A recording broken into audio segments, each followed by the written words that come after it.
Hello guys, welcome back to a page in the chapter, or welcome if you are new here. Today we are talking through my autumn TBR.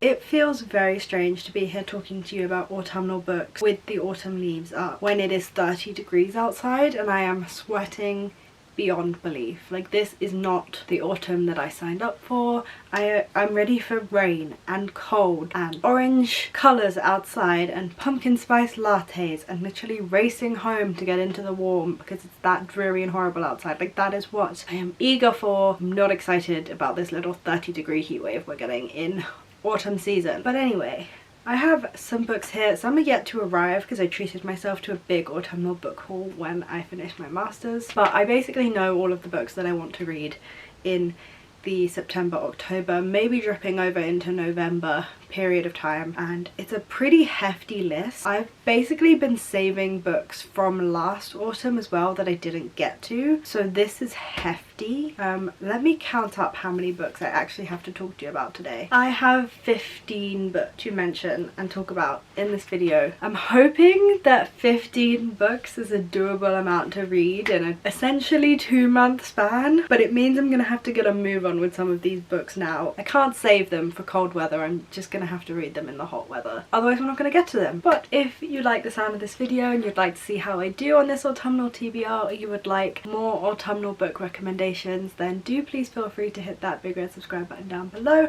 and stay tuned for future content. I upload every single Wednesday and every single Sunday. Also, do feel free to check me out on Instagram and Twitter at Page in Chapter to see what I'm reading and how I'm reviewing it in real time. So without further ado, let's go on into my autumn TBR. The first two books are books that I bought last year and just didn't quite get to, but really give me this kind of cozy fantasy vibe. In autumn, I like a lot of cozy fantasy. I may have stepped away from fantasy in the past couple years, but autumn hits and so does fantasy, honestly. Like, anyway, the first book that I would like to read this autumnal period is The Court of Miracles by Kester Grant.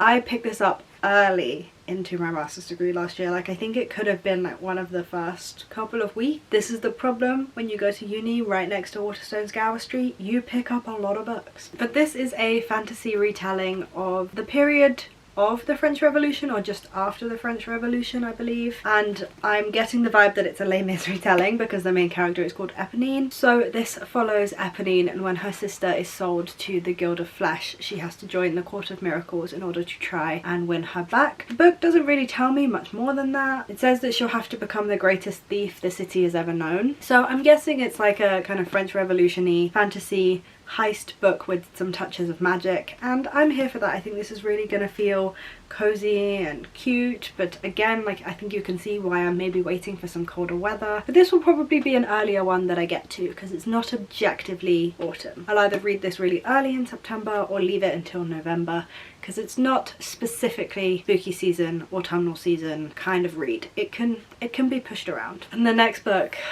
I don't know how it's taken me so long to get to this. I am so eager to read it, and I should have read it last year. I don't know why I waited. But this is A Lesson in Vengeance by Victoria Lee. This is a school setting witchcrafty book. I think it's a fantasy. I've seen really good reviews of this. I don't know much about it. I've just seen the good reviews and I've seen the vibes. The cover tells me all I need to know. I'm getting some witchy dark academia-y vibes from this. I don't know if it will be. I know it will be witchy. I don't know if it will be dark academia, but it's in an academic setting. It's witchy. I think it will be slightly darker in tone. October is the one month of the year where I can read some things that are darker in tone. I don't normally like to. I normally like to keep my reading very light and escapist, and I don't like to deal with horrible things. But October is a month where I can get on board with it. So yeah, this is a magic school setting, except the school refuses to acknowledge magic anymore. It's like deep in the past. It will not touch on it, but the students still talk about magic and kind of engage with magic.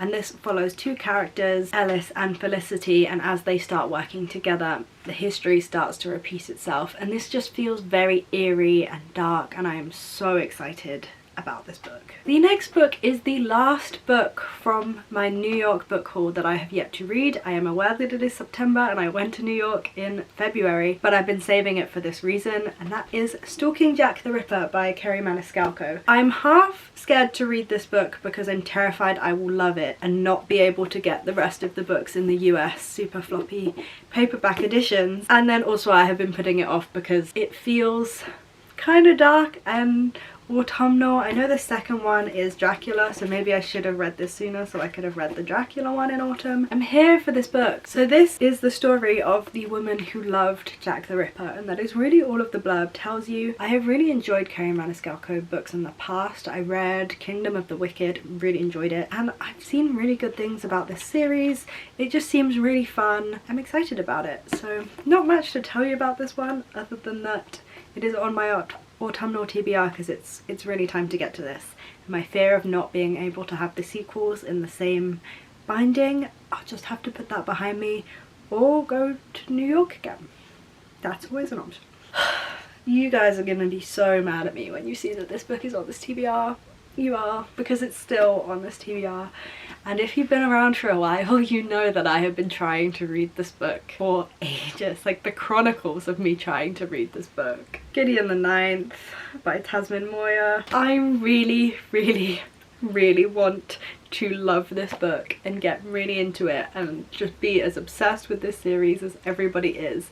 It is about lesbian warrior necromancers, I believe, and I've just heard credible things about the writing style and the storytelling, and it's got some bones and some warrior women, and I'm really kind of here for that, but I've just never been able to get into it in the past, but I cannot admit defeat yet. So every couple of months this makes its way back onto a TBR, and here we are again. However, if I do not manage to read this book this autumn, if I still pick it up and cannot get into it, then I am calling it quits, because I've owned this book for about 2 years now and I have tried on multiple occasions in those 2 years. So this will be one last attempt at getting into this series, and if I cannot, it is going for good. I can't keep convincing myself that this book is going to be for me if it's not. The next couple of books on this TBR are the X Hex and the Kiss Curse by Erin Starling. The X Hex has yet to arrive. I am waiting on Waterstones for that one, but I picked this up from the works. I saw they had it on sale,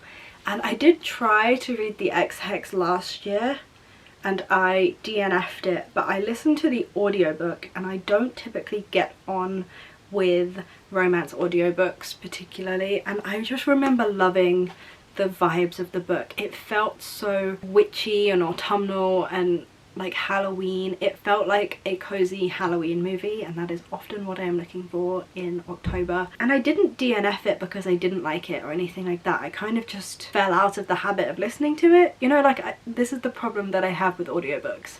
So I decided to pick up a physical copy and the sequel. I will be binge reading them this autumnal season, and I'm sure I will be enjoying them a great deal. So if I remember rightly, the first book in this series, the X Hex, is a small town second chance romance which follows our main characters forcing to kind of get to the root of this problem that's happening with magic in the village, and they have to work together and do magical things together because this man's arrival has just set things into motion that are just really weird with the magic system, and the magic is just going awry, so these two have to work together to fix it. It was so cozy and small town and adorable, and the vibes were immaculate. It felt like Halloween Town in this little village, and I'm so excited to get to it again. I'm happy I have a physical copy now because I think I'll enjoy that so much more than the audiobook, which is just a personal thing, but I'm glad I know that now. The next book that I have ordered, I have been seeing around on Bookstagram quite a bit this season, and I'm so excited that I ordered it, and that is the Pumpkin Spice Cafe. This is a small town romance. Figures autumn is the time for small town romances, but yeah, this is a small town romance that follows our main character, and she inherits the Pumpkin Spice Cafe, and then she has a little small town romance with I don't remember his name, but he lives like on the outskirts of town. He doesn't really take part in gossip, or it feels kind of Gilmore Girls coded.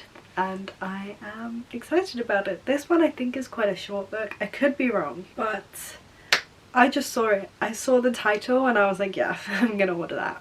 I need that in my life. This one is obviously one that is being saved for October specifically because it just has to be. I think it should be a really cute, easy, fun read, and whether I like it or not, whether I particularly enjoy the storyline or not, I will probably enjoy the vibes, and the vibes will make up for anything else. I have had issues with small town romances in the past.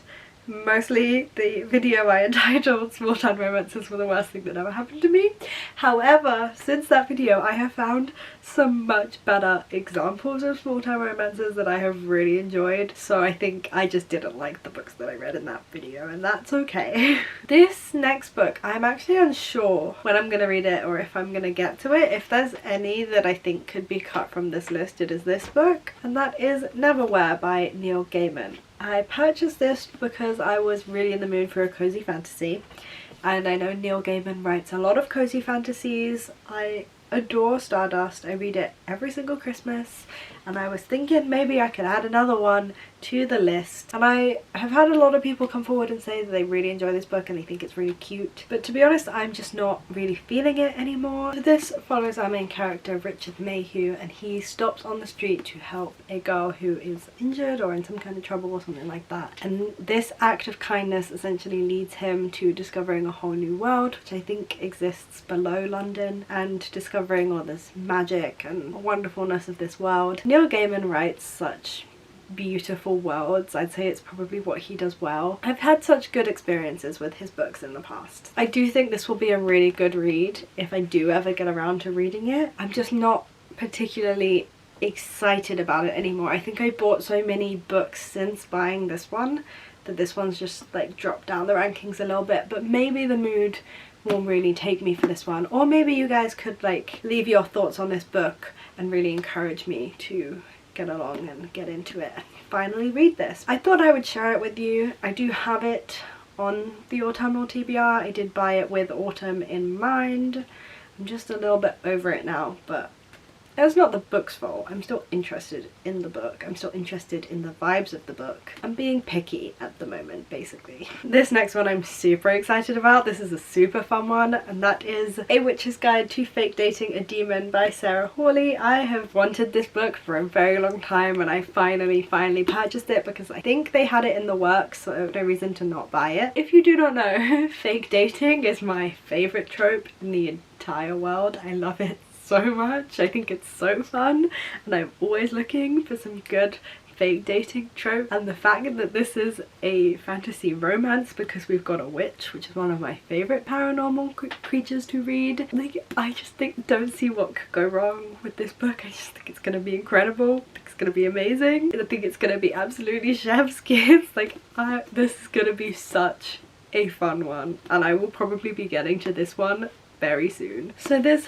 follows our main character Marielle, and she is predicted to be one of the like most powerful witches of the generation, but she would rather just stay home and bake, to be honest. But she accidentally summons a demon one time, and the demon cannot leave her side until she makes a deal with him, so they are forced to be kind of awkward roommates hanging around each other, and I'm unsure where the fake dating comes in or how that all comes about, because from the blurb it just seems to be forced proximity and not fake dating, but I'm assuming you wouldn't call a book A Witch's Guide to Fake Dating a Demon if it didn't have fake dating in it, so we'll see how that goes. But I like what I'm hearing. I think this will be a perfect little addition to my autumn TBR, and I can't wait to get to it. I then have Wuthering Heights by Emily Bronte on my TBR. Again, this is probably going to be one of the first ones to be taken off the TBR if I'm behind schedule or just not feeling it. I'm very much not often in the mood for classics, but I picked up this beautiful Barnes & Noble edition from TK Maxx. So if you're looking for Barnes & Noble editions, TK Maxx is a good place to find them. They seem to have them all the time. But the reason I picked this up, even though I already own a cloth-bound copy of this, is that this one one is a bigger book and it kind of opens in a more like floppy way, and I think it will be easier to read. And so I think if the physical reading experience of this is better, then I might be able to read the classic.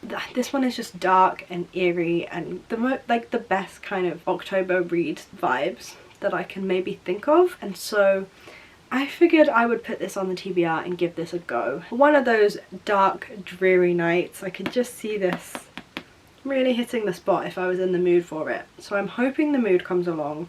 I've put it on the TBR so that if I am in the mood, this is the one that I will go for. But I don't really need to tell you too much about this one. It's a classic. I'm pretty sure it's a gothic. I like both of those things, so we'll see how we go with this one. I'm just excited about the edition that I have, and so I kind of want to read it. The next book that I am waiting to arrive at my doorstep is The Modern Girl's Guide to Magic by Lindsay Hall, and so this follows our main character who is from a long line of witches, but she herself has some trouble with magic, so she has decided that she will not get involved with magic ever again, and so she ends up in a competition to win a big magical fortune, and she ends up against another powerful wizard who she ends up having a little connection with, and she definitely shouldn't have a connection with him at all, but she does. And to be honest, I didn't need to read any more of the blurb to decide to buy it. I saw witches, I saw magical competition, and I saw romance, and that was all I needed. I decided to buy it. I'm hoping this one will arrive in time, but it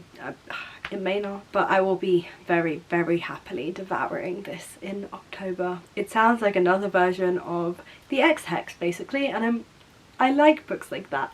I really enjoyed just the vibe of the book. I read it and I felt so autumnal and cozy, and I'm just kind of chasing that feeling in some other books, and I think this is going to give me that.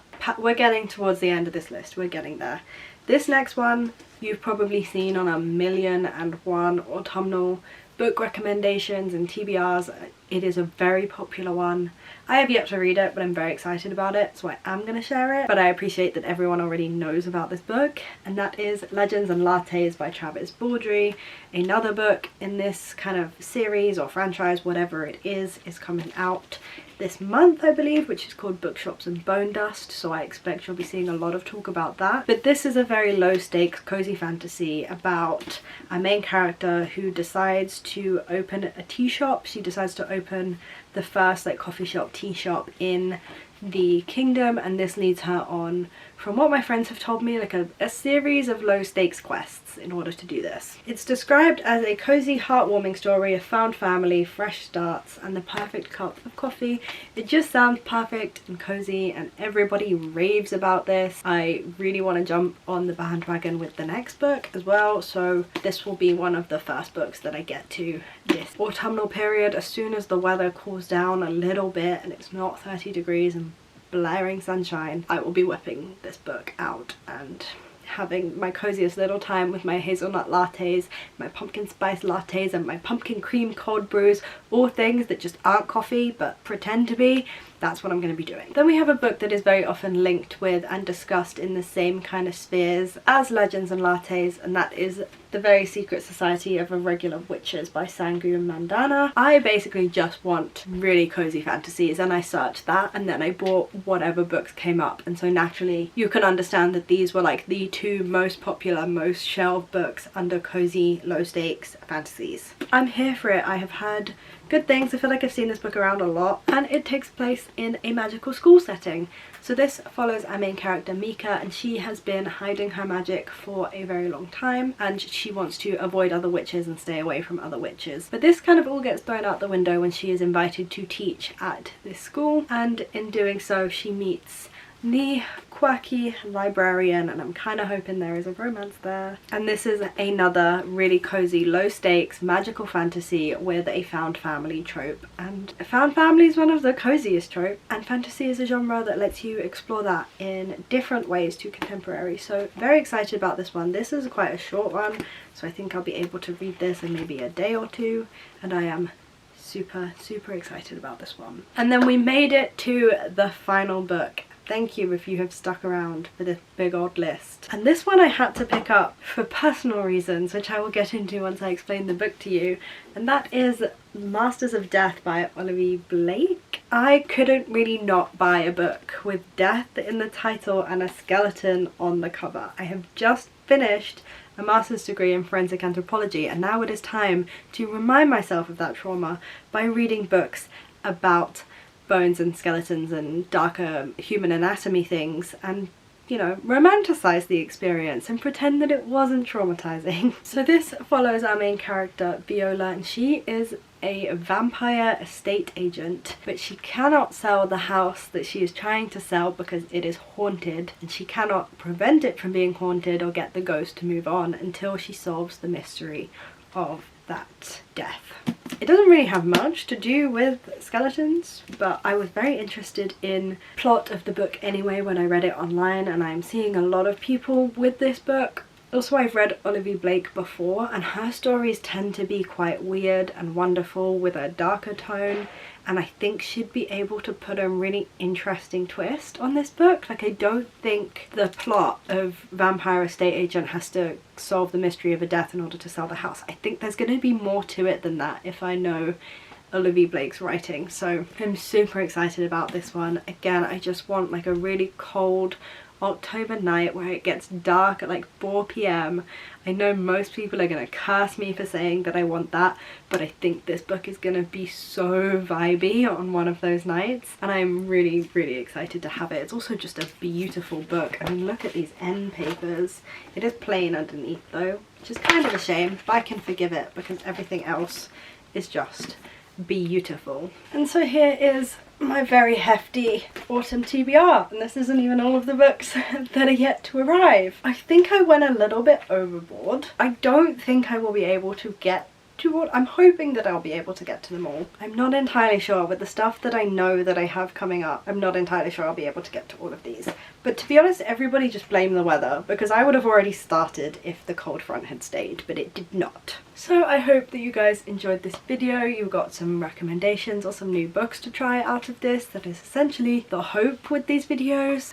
If you didn't, then I hope you enjoyed seeing some books that you've already read and maybe offer your thoughts on them so I know what to expect going into them, but no spoilers, obviously. For whatever reason you may have been brought to this video, I hope that you enjoyed it and got what you wanted out of it. If you did enjoy this video, then do please feel free to hit that big red subscribe button down below and stay tuned for future content. I upload every single Wednesday and every single Sunday. Also follow me on Instagram and Twitter at Page and Chapter for the behind the scenes of how I feel about these books. You can see how I'm feeling about them in real time as I read them, and you don't have to wait for any wrap-up videos or follow-up videos to this, which could take months. You can just see it all there as I read it in real time. I'm gonna go because I appreciate you guys have probably been watching this video for a while, but I hope you guys are having a fantastic week. You're enjoying everything you are reading, and there are no reading slumps in your future, and I will see you for my next video.